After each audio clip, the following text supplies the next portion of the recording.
मला या गोष्टीचा अभिमान आहे, एकही त्यांचा हल्ला यशस्वी होऊ शकला नाही।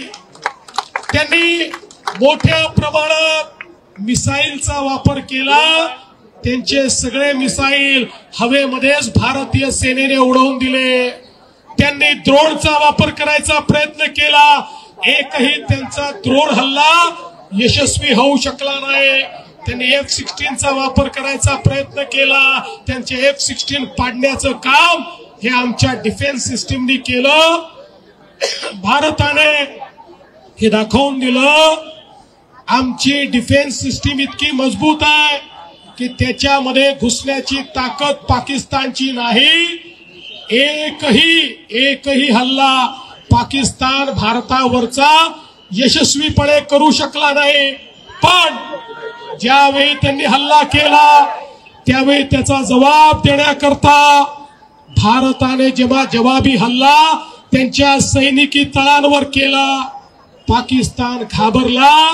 पाकिस्तानला भारताची कॅपॅबिलिटी माहिती नव्हती, ब्रह्मोसची ताकद ही पाकिस्तानला माहिती नव्हती। ज्यावेळी त्यांचं एक एक सैनिकी तळ उद्ध्वस्त झालं त्यावेळी हाच पाकिस्तान जगाच्या पाठीशी सगळ्या देशांकडे गेला। आता युद्धबंदी करा, आता मध्यस्थी करा, आता युद्धबंदी करा, आता मध्यस्थी करा। भारताने सांगितलं पाकिस्तानला युद्धबंदी करायची असेल त्यांनी आमच्या पुढे गुडघे टेकावे।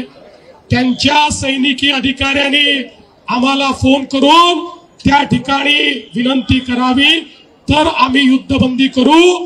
आणि पाकिस्तानच्या सेनेला आपल्याला फोन करून विनंती करावी लागली, त्यानंतर ही युद्धबंदी झाली।